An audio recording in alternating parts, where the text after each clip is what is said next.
नमस्कार।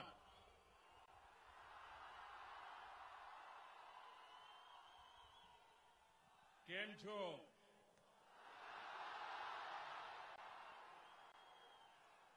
सत श्री अकाल। नमस्कारम। हबारी गानी।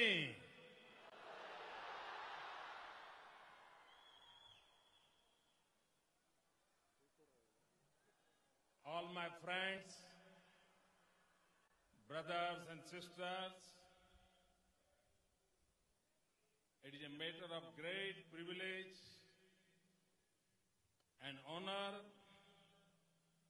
for all of us that the President of Kenya,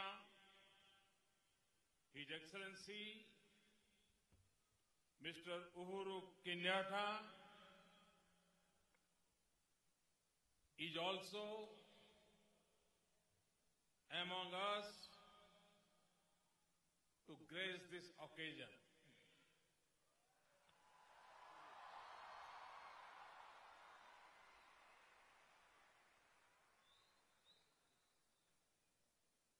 For me and for India and for Indians, it's a great, great honor.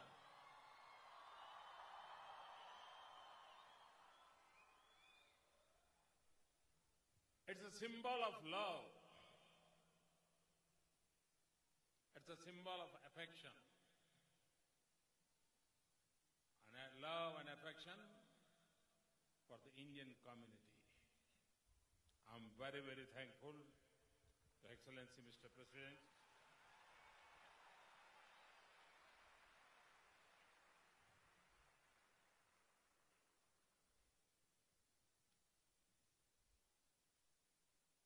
मैं पिछले 4 दिन से मेनलैंड अफ्रीका की यात्रा कर रहा हूं। मोजाम्बिक से शुरू किया था, साउथ अफ्रीका गया, तंजानिया गया और अब आपके बीच में हूं।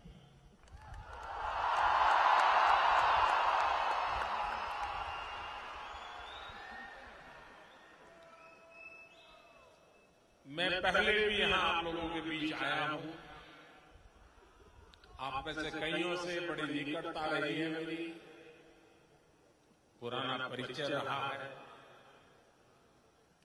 लेकिन आज जो मैं नजारा देख रहा हूं,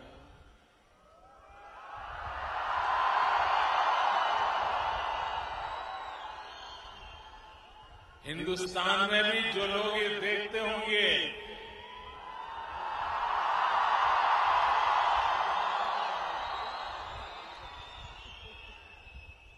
वे भी शायद यही सोचते होंगे कि भले कुछ भी हो, लेकिन शायद कार्यक्रम तो हिंदुस्तान में दिख रहा है।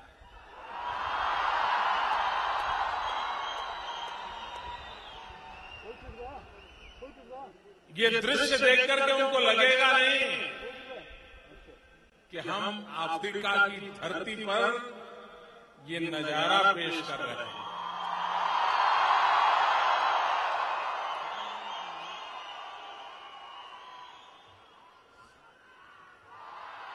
और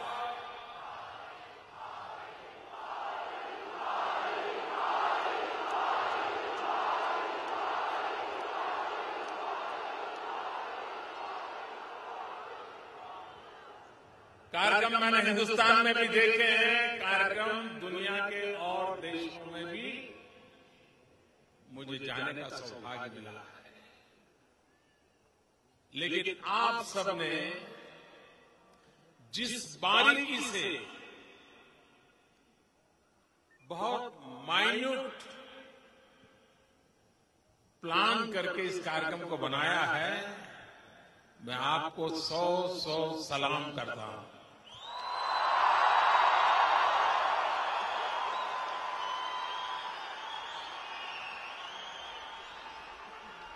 जब मैं और राष्ट्रपति जी यहां आ रहे थे तो सारे कलाकार दोनों तरफ खड़े थे।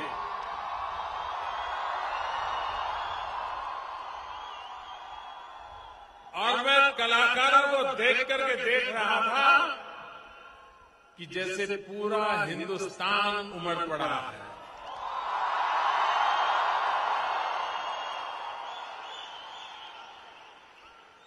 भारत के हर कोने की पहचान, भारत के हर कोने की महक यहां मैं महसूस कर रहा हूं।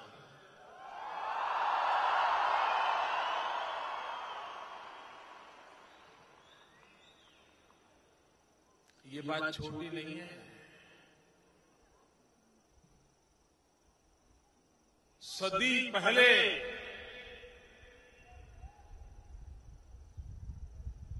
हमारे पूर्वज यहां आए, मजदूर के रूप में आए। कोई उठा करके ले आया, मजदूरी करने के लिए ले आया। किसी की तीसरी पीढ़ी होगी, किसी की चौथी पीढ़ी होगी। बहुत लोग ऐसे होंगे यहां जिन्होंने अब तक हिंदुस्तान की धरती पर कदम रखने का सौभाग्य नहीं पाया होगा।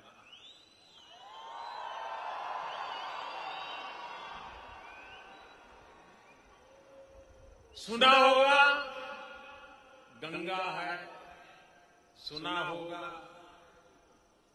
हिमालय है, सुना होगा कोई आसाम है, कोई नागालैंड है, कोई मिजोरम है, लेकिन कभी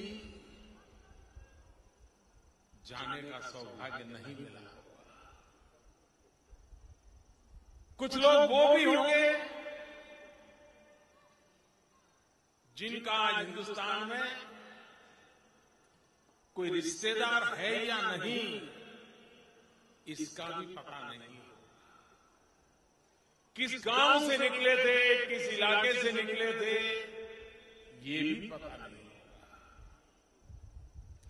लेकिन इसके बावजूद भी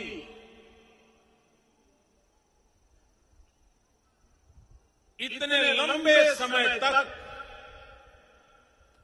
आपने अपने आप को जड़ों से जोड़ करके रखा है, ये असामान्य बात।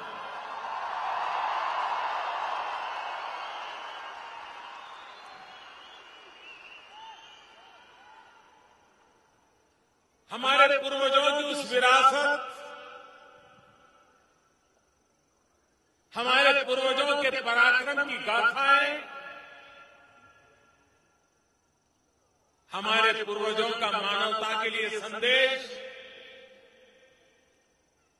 हजारों मील दूर रह करके भी आपने जी करके दिखाया है।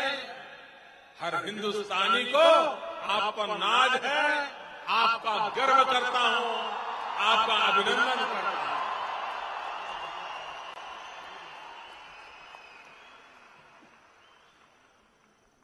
वरना आज घर में बच्चा मातृभाषा के सिवाय कोई भाषा में पढ़ना शुरू कर दें तो धीरे धीरे पूरा परिवार भी मातृभाषा छोड़ने लग जाता है। लेकिन आपने न छोड़ा है, न छोड़ने दिया है।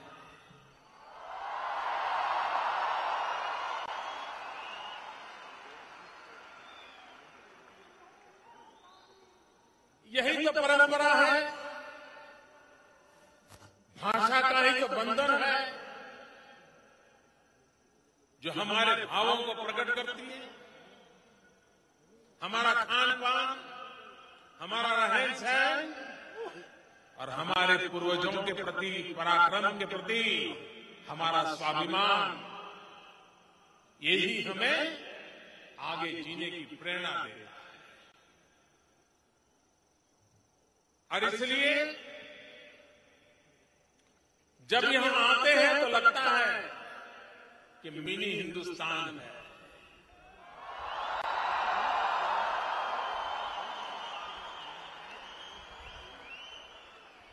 और आप वो लोग हैं जिन संस्कारों को लेकर के आप के पूर्वज यहां आए, आने का कारण कोई भी रहा,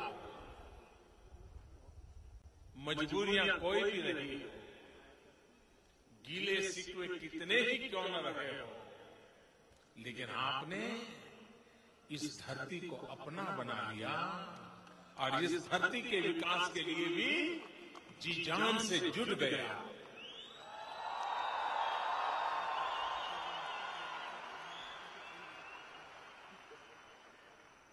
यहां का हर मूल नागरिक आपको अपना मानता है, आपके साथ कंधे से कंधा मिला करके वो इस देश की प्रगति में आपके हिस्से को गौरव से स्वीकार करता है, अभिनंदन करता है। पिछले दिनों भारत में इंडिया अफ्रीका समिट,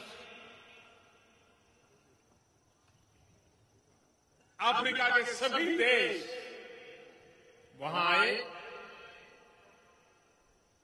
स्वयं राष्ट्रपति जी भी आए थे और उन्होंने उस दिन मुझे बड़ा आग्रह किया था कि मोदी जी इस वर्ष के कैलेंडर में आपको मेरे यहां आना पड़ेगा।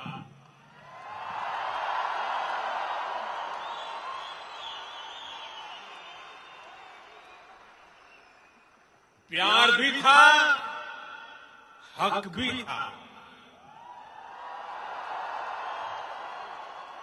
और ये वो हक जता रहे थे मुझ पर आप लोगों के कारण।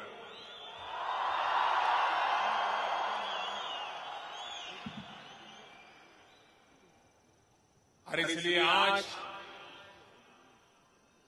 मैं आप सबके बीच में हूं। भारत के लिए अफ्रीका के देश अत्यंत महत्वपूर्ण है। एक प्रकार से अफ्रीकन कंट्रीज और भारत की सुख दुख की यात्रा साथ साथ चली है।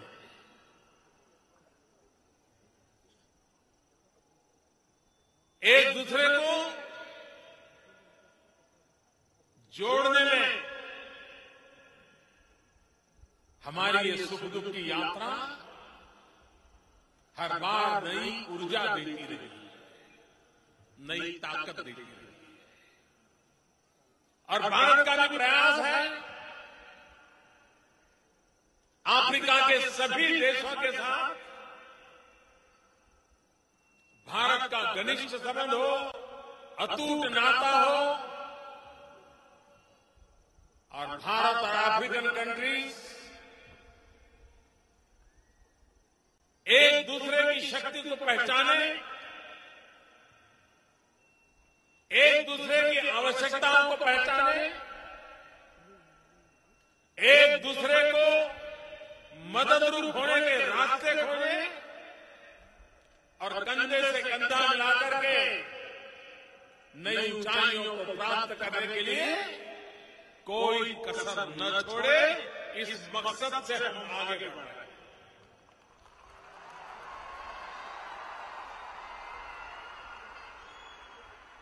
लेकिन हम वहां सिर्फ यहां पर रुकना नहीं चाहते। मेरा क्या, मुझे क्या, इस सीमित विचार से न हिंदुस्तान कभी चला है, न हिंदुस्तान कभी चलने के लिए सोच सकता है।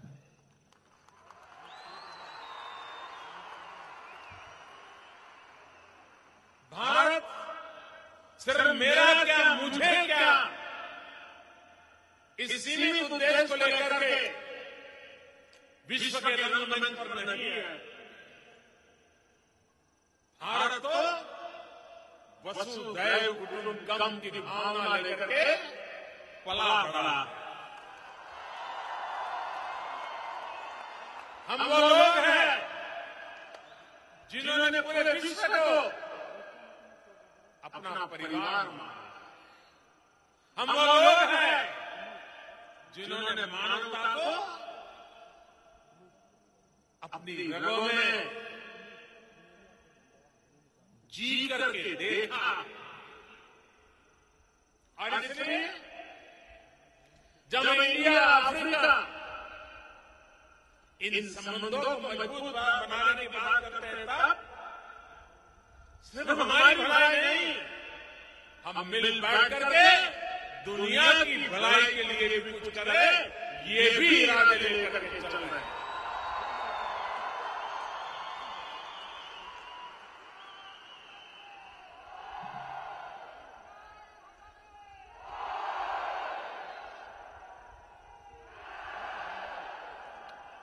मेरे प्यारे देशवासियों, आप यहां कितने ही दूर क्यों न हो, लेकिन अगर हिंदुस्तान में कुछ भी बुरा हो जाए, कोई कष्ट आ जाए, तो आपको भी पीड़ा होती है कि नहीं होती है? आप भी बेचैन हो जाते हैं कि नहीं हो जाते हैं? रात रात जाग करके खबर लेते हैं कि नहीं लेते हैं?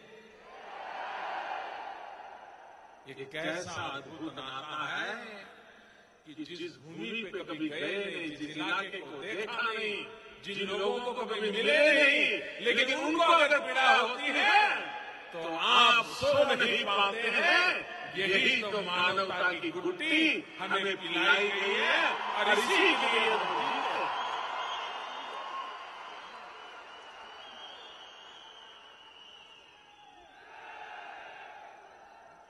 और मेरे देश के गौरव, मेरे देश की आन बान शान जो आज मेरे सामने बैठी है,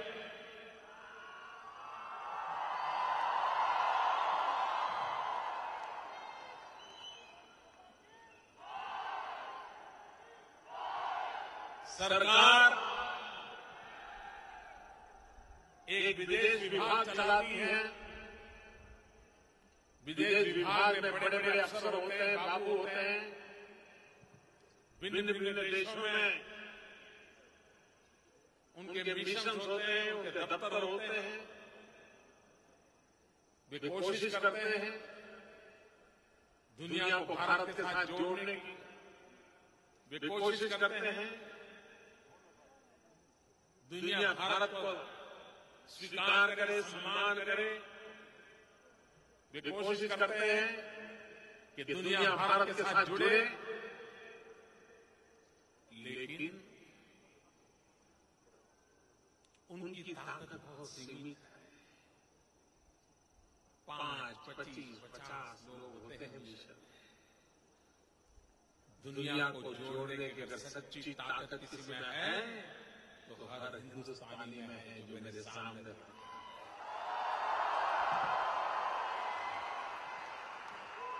हिंदुस्तान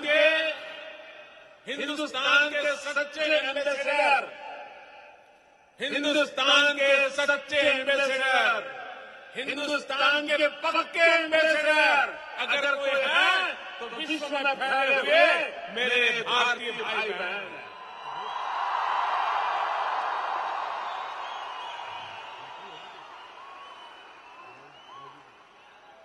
आज दुनिया में कहीं से भी, दुनिया के किसी भी कोने से, किसी भी देश की तरफ से, मैं दुनिया के कई देश के महानुभावों से मिला हूं, लेकिन अब तक दुनिया के किसी देश ने, किसी देश के मुखिया ने उनके देश में जो हिंदुस्तानी रहते हैं उनके लिए एक शिकायत तक मुझे नहीं की।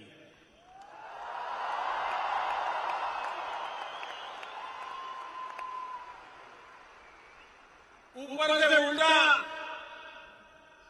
वे हमेशा अपने देश में जो भारतीय समुदाय रहता है उसका गौरव गान करना कभी भूलते नहीं।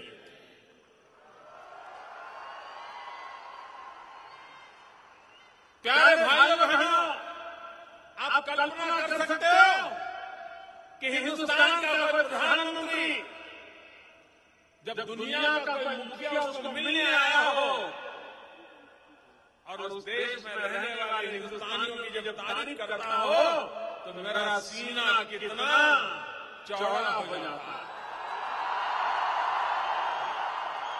मेरा माथा कितना ऊंचा हो जाता है। ये गौरव हमें आपके कारण मिलता है, आपके व्यवहार के कारण मिलता है।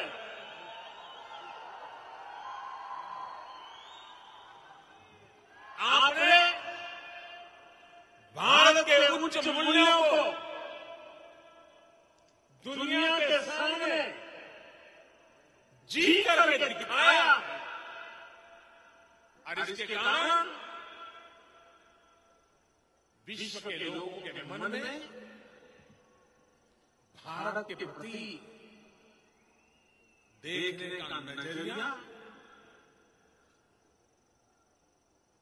हम सबको आनंद देता है, वैसा नजरिया बना है।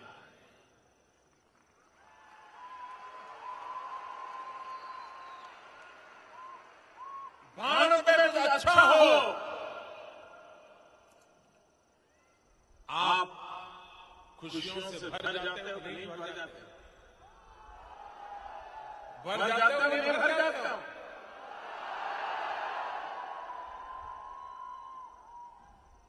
मैं गुजरात का मुख्यमंत्री था।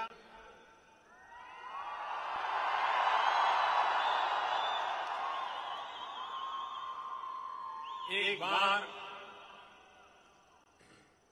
मैं केरल गया तो केरल में एक कच्छी परिवार के साथ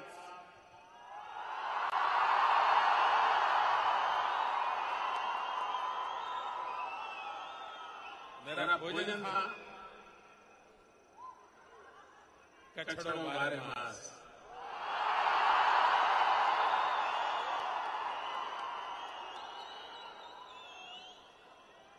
तो बात में ऐसे ही उन दिनों केरल में वर्षा के दिन थे, तो मैं ऐसे ही वर्षा की चर्चा कर रहा था। मैंने कहा बारिश हुई, बहुत अच्छा लग रहा है, माहौल अच्छा है, लेकिन उन्होंने मुझे कोई रिस्पॉन्ड नहीं किया। वो खुशी में शरीर नहीं हुई। मुझे 3-4 दिन वहां रहना था। जिस दिन मैं निकलने वाला था उस दिन उन्होंने विशेष खाना पकाया, मिठाइयां बनाई और बड़ा खुशी का माहौल था। क्या बात है, अचानक आज आप कितने खुश नजर आ रहे हो? बोले आपको मालूम नहीं है? मैंने कहा नहीं। अरे बोले अभी भी खबर आई है कच्छ में बारिश हो गई है।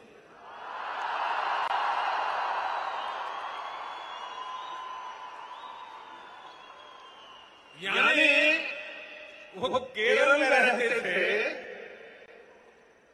भरपूर बारिश थी, लेकिन जब तक कच्छ में बारिश की खबर नहीं आई उनके चेहरे पर खुशी नजर नहीं आई।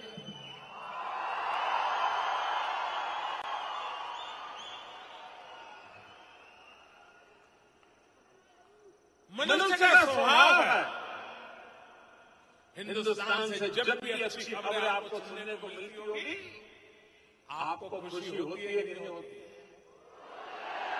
आनंद होता है नहीं होता है? मुझे बराबर याद है भाइयों, 2014 में जब भारत में लोकसभा के चुनाव चल रहे थे, नतीजे हिंदुस्तान में आ रहे थे, लेकिन टीवी रेडियो के सामने से आप लोग हट नहीं रहे थे।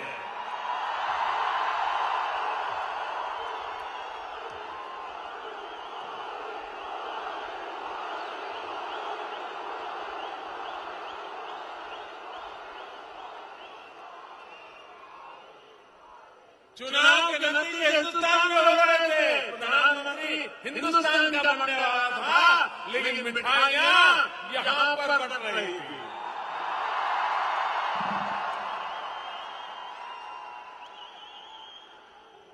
और मेरे प्यारे भाई बहनों,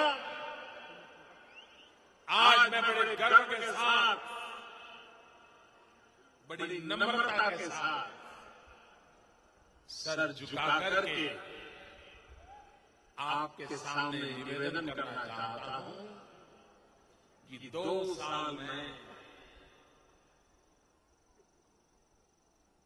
इस सरकार ने एक के बाद एक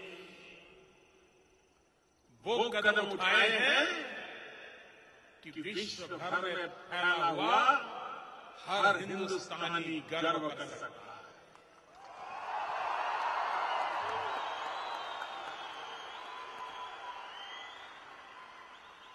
2 साल में सरकार ने ऐसा कोई काम नहीं किया जिसके कारण दुनिया में किसी हिंदुस्तानी को सर झुकाने की नौबत आए। ऐसा एक काम नहीं किया। हर हिंदुस्तानी दुनिया में सर ऊंचा करके, दुनिया के सामने आंख में आंख मिला करके बात कर सके, ये ताकत आज हिंदुस्तान में पैदा हुई है।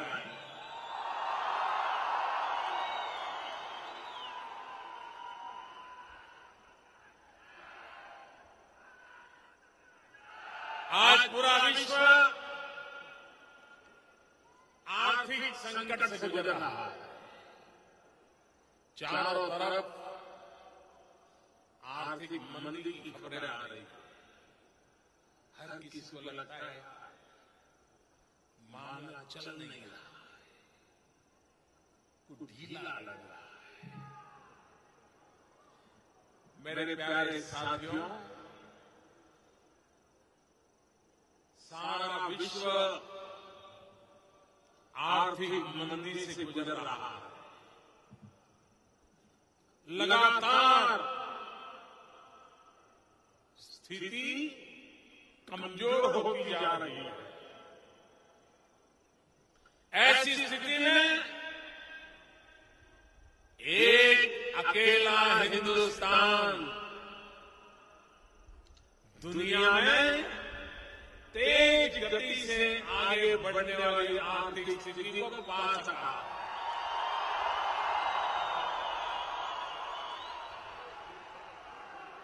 चाहे वर्ल्ड बैंक हो,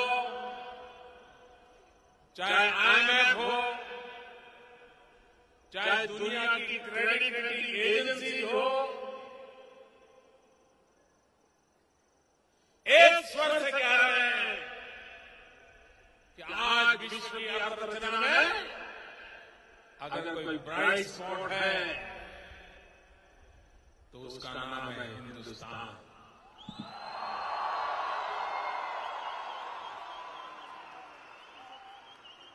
ये अचानक नहीं हुआ है।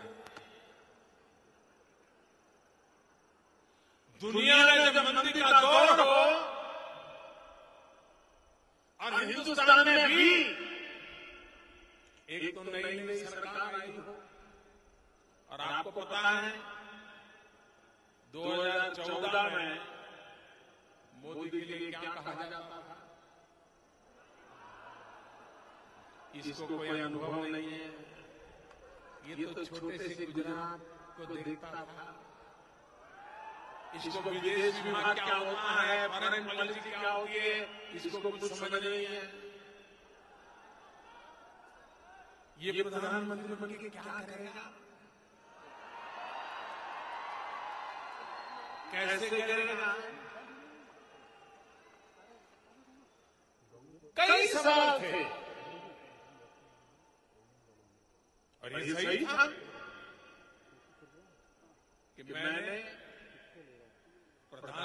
बनने के बाद पार्लियामेंट देखी।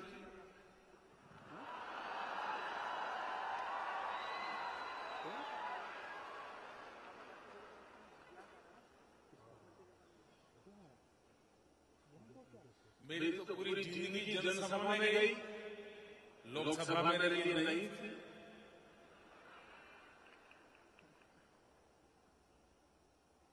आशंका बहुत स्वाभाविक थी। जो मेरे लिए सवाल या निशान बनाते थे, उनके प्रति मेरी कोई शिकायत नहीं है, क्योंकि बहुत स्वाभाविक था। दूसरी तरफ लगातार 2 साल हिंदुस्तान अकाल से पीड़ित रहा। बारिश बहुत कम हुई, कुछ इलाके में पीने का पानी पहुंचाने के लिए ट्रेन लगानी पड़ी।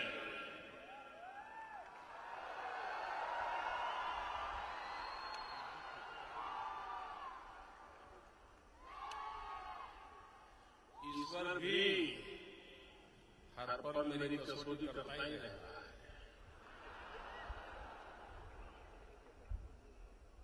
और उसको भी लगता होगा ठीक है, ये ठीक है, जरा इसी भी करो। 2 साल लगातार अकाल हो, दुनिया में मंदी का दौर हो, मोदी का नया क्षेत्र हो, नया अनुभव हो, इसके बावजूद भी 7.6% ग्रोथ रेट, जो अर्थनीति को जानते हैं, ये इसका गर्व कर सकते हैं। लेकिन हम यहां रुकने वाले नहीं हैं। अभी और आगे बढ़ाना है, और ऊंचे देश को ले जाना है, और इरादा है 8% तक पहुंचना है।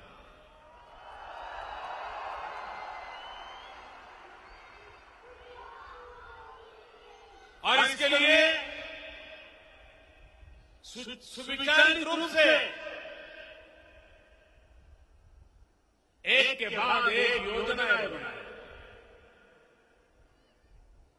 कभी कभार भारत में सरकारों की पहचान कोई एक नई चीज घोषित कर दे, उसके साथ जुड़ जाती है। जो घोषित किया उसका क्या हुआ, कुछ लाभ हुआ कि नहीं हुआ, जो घोषित किया था वो लागू हुआ कि नहीं हुआ, ये देखने की किसी को फुर्सत नहीं थी। एक बार घोषित कर दिया, हो हल्ला हो गया, जय जयकार हो गया, गाड़ी चल जाती, तब तक अगले चुनाव आ गया।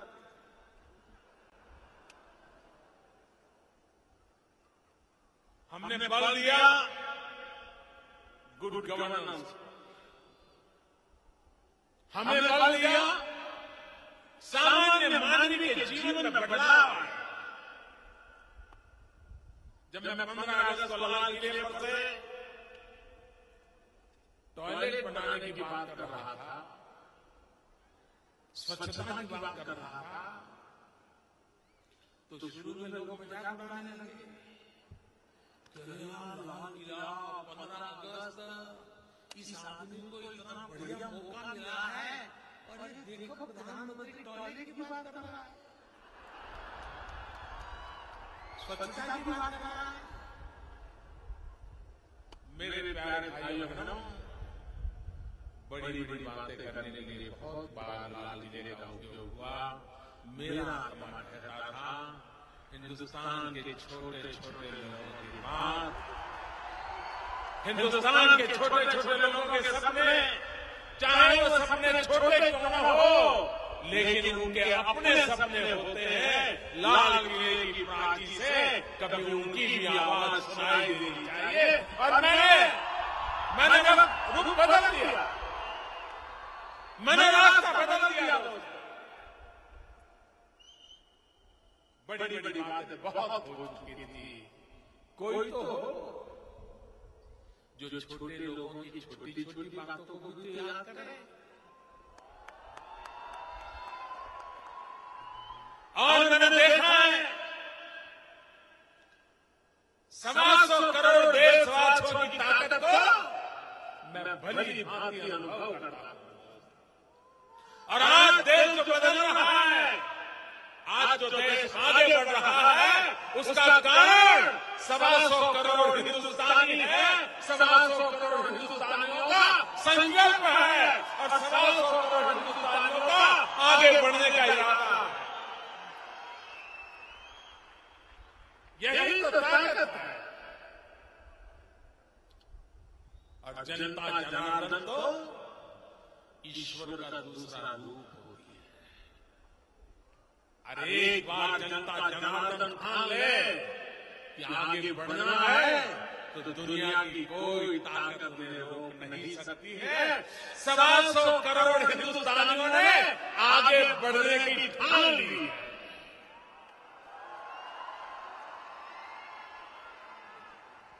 अब हिंदुस्तानी मुसीबतों की गिनती कर करके सर पे हाथ रख करके सोने की इरादा नहीं रखता। अब हिंदुस्तानी मुसीबतों को पार करके नई ऊंचाइयों पर पहुंचने के संकल्प लेकर के आगे बढ़ने के लिए अपनी जिम्मेवारियों को बखूबी निभाने का प्रयास कर रहा है।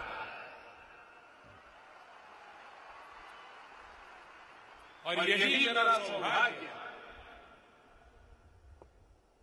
और जब देश की जनता इतना काम करती हो तो मुझे भी तो दौड़ने का मजा आता है। मुझे भी ज्यादा काम करने का मजा आता है। भाइयों बहनों, समय सीमा में स्कूल में टॉयलेट बनाना या बनाना, ऐसा नहीं चलो यार योजना बनाओ देखेंगे कि कब तक होगा कैसे होगा, नहीं। अगर ये काम 100 दिन में करना है तो पूरा करना है। अगर ये काम 1000 दिन में पूरा करना है तो करना। होती है, चलती है, आएंगे, देखेंगे, करेंगे, सुना है, सुनेंगे, सुनाएंगे, क्या यही चलता रहेगा?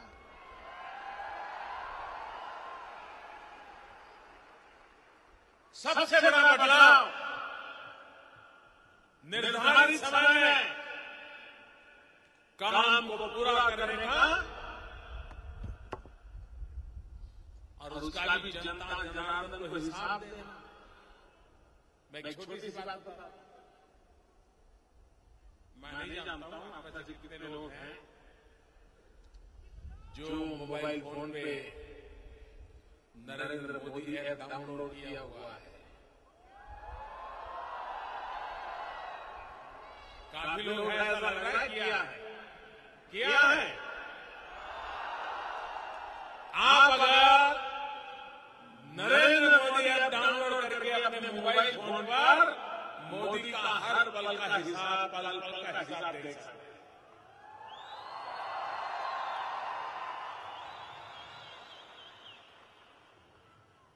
हमारी एक दूसरी ऐप है गर्व। आपको जानकर हैरानी होगी, जब मैं एक दिन अफसरों के साथ बैठा था तो ध्यान में आया 18,000 गांव, 18,000 विलेजेस ऐसे निकले कि जहां आजादी के 70 साल होने आए, बिजली का खंभा भी नहीं पहुंचा, बिजली का तार नहीं पहुंचा, बिजली का लट्टू तो दिखाई नहीं,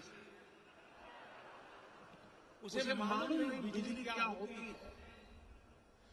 आप कल्पना कर सकते हैं कि 18वीं शताब्दी में जो जिंदगी जी रहा है, 21वीं शताब्दी में आज अगर कोई बिजली के बिना गुजारा करता है तो वो 18वीं शताब्दी से दूर नहीं है तो क्या है। मैंने अफसरों को पूछा, मैंने कहा भाई बताओ ये 18,000 गांव रह गए, क्यों रह गए, किसके काम रह गए, ये मुझे तू में प्लान बर्बाद नहीं करना है, मुझे बताओ हम कब तक करेंगे। तो हमारे अफसरों ने मुझे कहा कि 6-7 साल लगेगा, 6-7 साल। मैंने कहा क्यों समय में हो सकता है कि नहीं हो सकता है, तो वो जवाब नहीं दिया। मैंने लाल किले पर एक दिन घोषणा कर दी कि हम 1000 दिन में 18,000 गांव में बिजली पहुंचा देंगे।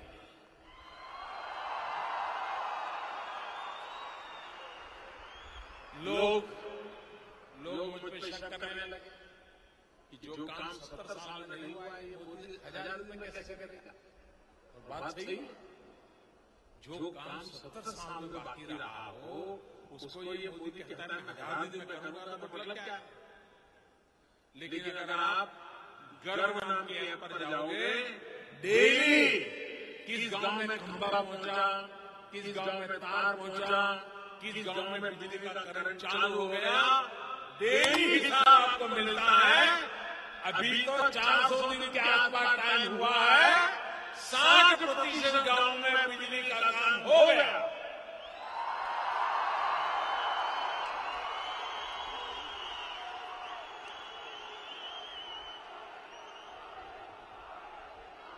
जब 1000 दिन होंगे उसके पहले ये पूरा हो जाएगा, मेरा पूरा विश्वास है।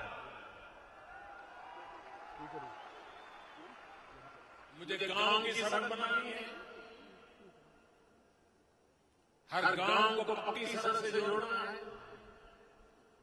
पहले एक दिन में जितने किलोमीटर सड़क बनती थी, पिछले 2 साल में कोशिश के बाद आज हम उस स्थिति पर पहुंचे हैं कि पहले एक दिन में जितनी सड़क बनती थी, आज एक दिन में उससे डबल से भी ज्यादा सड़क बन गई।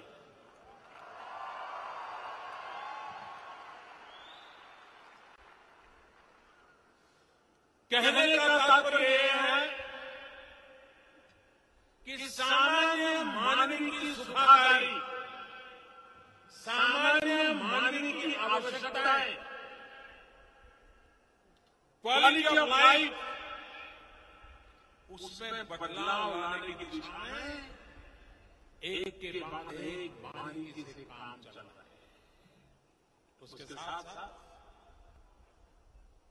अफ्रीका के कई देश हैं जो जवान 35 साल से कम उम्र की बहुत बड़ी जनसंख्या अफ्रीका के भी कई देशों में है। आज विश्व में भारत सबसे सौभाग्यशाली बड़ा देश है, बड़ा देश, जहां 800 मिलियन 35 से कम उम्र के नौजवान हैं।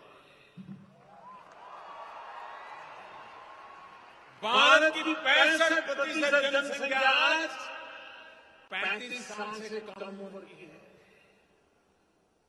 जिस देश के पास जितने जवान होते हैं, उस देश के सपने भी बड़े जवान होते हैं।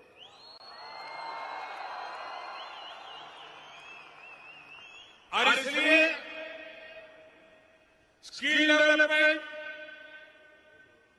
इन नौजवानों के हाथ में हुनर हो,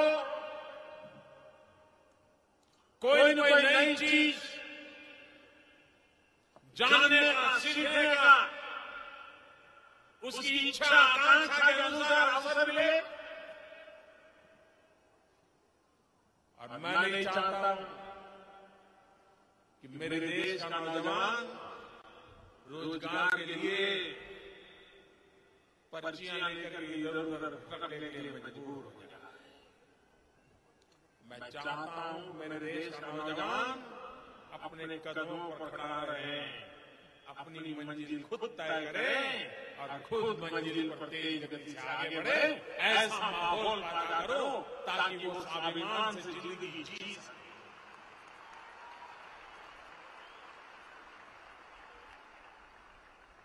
हमने एक मुद्रा योजना बनाई, मुद्रा योजना। ये मुद्रा योजना ऐसी है कि जो छोटे छोटे तबके के लोग हैं, नौजवान लोग हैं, जिसको कुछ करने का इरादा है लेकिन पैसे नहीं है, उसको बेचारे को चाय की दुकान खोलनी होगी,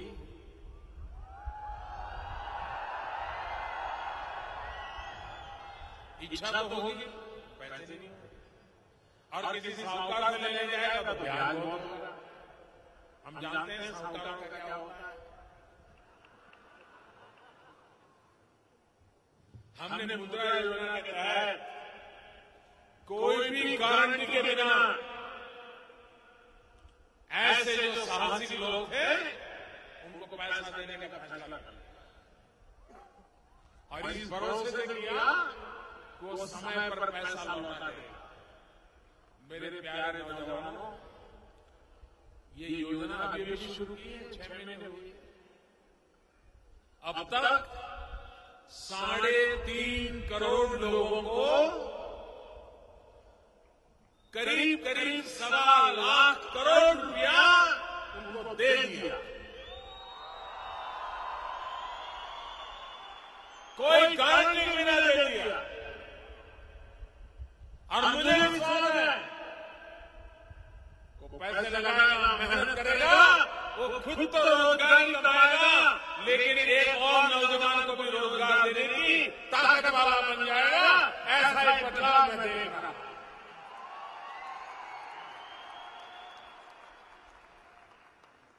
भारत का नौजवान बुद्धिमान है ना? तभी तो इतने लोग यहाँ बैठे हैं।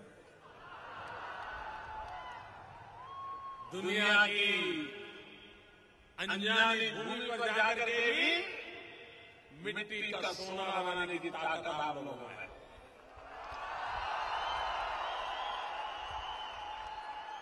पता तक नहीं था वहां क्या होगा, चल लिए और आकर के अपनी दुनिया बसा ली। ये है ताकत हिंदुस्तानी मन में।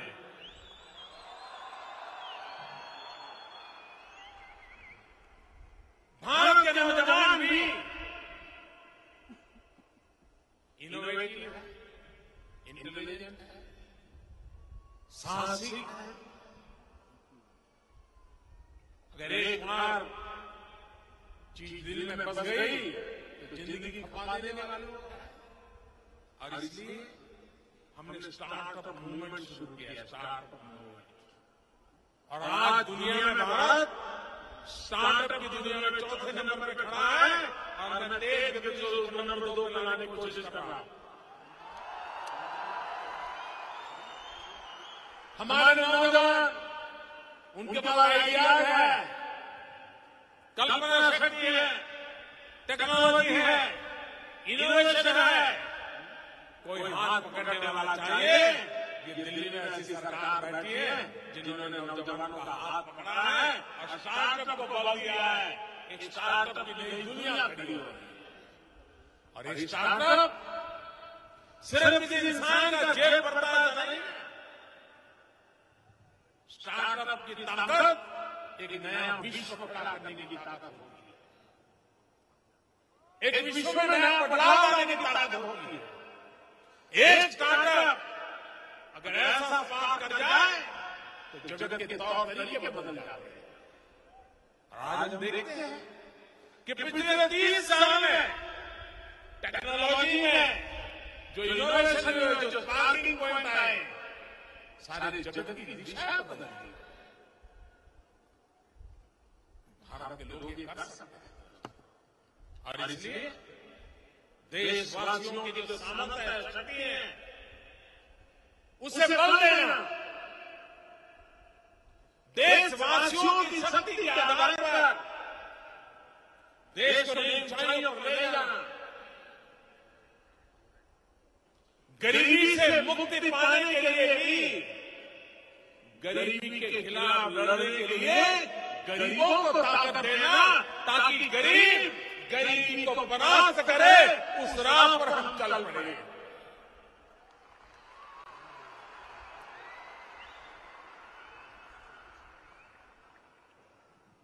और साथ साथ दुनिया आधुनिक भी तो होनी चाहिए।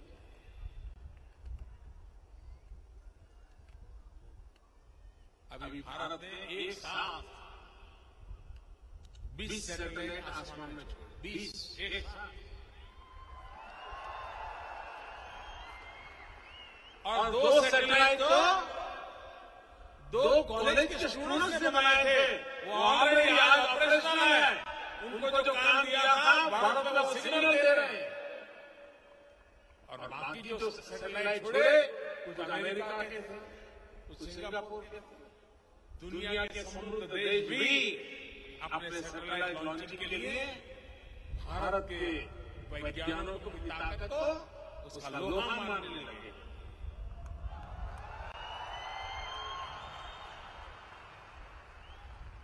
तो हम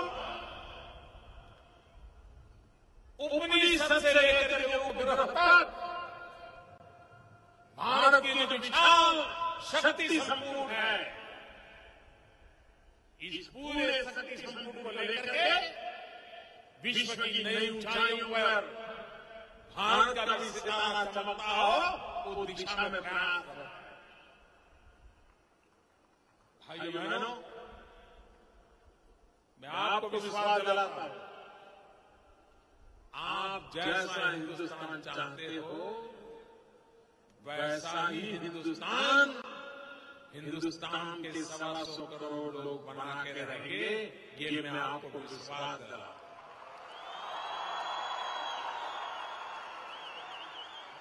देश जग चुका है, देश चल पड़ा है, देश पहुंचने की कगार पर है। देश ने सपने संजो लिए हैं, उन सपनों को पूरा करने के लिए देश संकल्पवान बन चुका है और देश पूरा परिश्रम करने के लिए 125 करोड़ देशवासी पूरी ताकत से जुट चुके हैं और वही भव्य भारत के सपनों को साकार करने के लिए, दिव्य भारत के सपनों को साकार करने के लिए ये शक्ति हमारे साथ जुटी है और वही शक्ति है जो विश्व की आशा आकांक्षाओं को पूर्ण करेगी।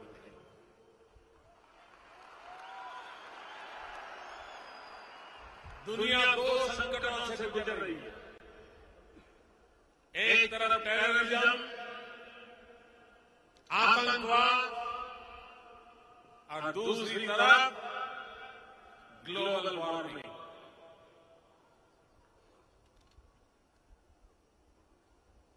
पूरी मानव जात के सामने चुनौतियां हैं, मानवता को चुनौतियां, और इसलिए भूतकाल में कभी भी मानवतावादी शक्तियों को एक आने की जरूरत जितनी पड़ी थी, उससे आज करोड़ों करोड़ों गुना मानवतावादी शक्तियों को एक आने की जरूरत पैदा हुई। हम सभी भारतीयों ने विश्व भर में पूरे विश्वास के साथ, बड़ी श्रद्धा के साथ दुनिया के गले इस बात पहुंचाने की है कि अगर आप मानवता में विश्वास करते हो, आइए एक हो जाइए। मानवतावादी शक्तियां जितनी जल्दी एक आएगी, मानवतावादी शक्तियां जितनी जल्दी एकजुट होगी, उतना ही जल्दी अमानवीय ताकतों का खात्मा हो जाएगा।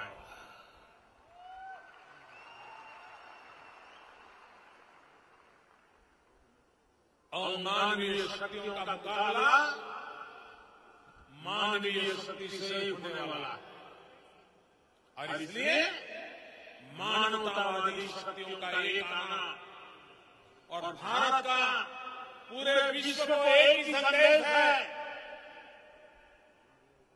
मानवतावादी ताकतें एक आए, मानवतावादी शक्तियां एक आए, मानवतावादी शक्तियां एक होकर के मानवतावाद के दुश्मन उन शक्तियों को हम परास्त करें।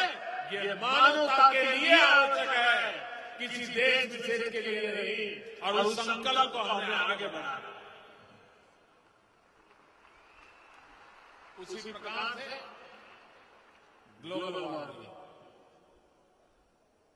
ग्लोबल वार्मिंग के जनक ऐसा नहीं है 1000 साल पहले सूरज कम तपता था और अब सूरज ज्यादा तपता है। उसने अपने में कोई बदल नहीं किया। अगर बर्बादी की है हम मनुष्य जाति ने की है। ग्लोबल वार्मिंग का कारण हमने जिस प्रकार से प्रकृति को एक्सप्लॉइट किया, शोषण किया, उसी का नतीजा है कि आज मानव संकट में आया है, प्रकृति संकट में आई है। भारत का मूल विचार दुनिया को इस संकट से बचाने का रास्ता दिखा सकता है। हमारे पूर्वजों ने हमेशा कहा कि परमात्मा ने हमारी नीड पूरी करने के लिए सफिशिएंट सब कुछ दिया हुआ, लेकिन हमारी ग्रीड पूरी करने के लिए ये दुनिया भी कम पड़ जाएगी। और इसलिए हमारे संकट के मूल में हमारी ग्रीड है। नीड के कारण संकट पैदा नहीं हुए। प्रकृति की रक्षा करना, प्रकृति को प्रेम करना, प्रकृति से संघर्ष का रास्ता छोड़ देना, ये ग्लोबल वार्मिंग से आने वाली पीढ़ियों को बचाने के लिए हम लोगों की जिम्मेवारी है। अगर आज हम पानी पी सकते हैं, अगर आज हम शुद्ध हवा ले सकते हैं, अगर आज हम हरियाली देख सकते हैं, तो उसका कारण हमारे पूर्वजों ने हमारे लिए कुछ छोड़ा है जो हमें मिला है। अगर हम भी हमारी आने वाली पीढ़ी के लिए कुछ छोड़ के नहीं जाएंगे तो उनके लिए कुछ नहीं बचेगा। अगर हमारे पूर्वजों ने हमारे लिए छोड़ा तो हमारा दायित्व है ये प्रकृति हमारे आने वाली पीढ़ियों के लिए हम भी बचा के रखें। इन दो वैश्विक बातों को लेकर के हम आगे बढ़े, इसी एक अपेक्षा के साथ इस विशाल जनसागर को मैं नमन करता हूं। आपने जो प्यार दिया, जो स्वागत किया, सम्मान किया और बारीकी से इस अवसर को आपने अनेक रंगों से रंग दिया, आप बहुत बहुत अभिनंदन के अधिकारी हैं। मैं आपका बहुत बहुत आभार व्यक्त करता हूं, बहुत बहुत धन्यवाद करता हूं। फिर एक बार आप सबको धन्यवाद, नमस्कार, वणक्कम, आवजो।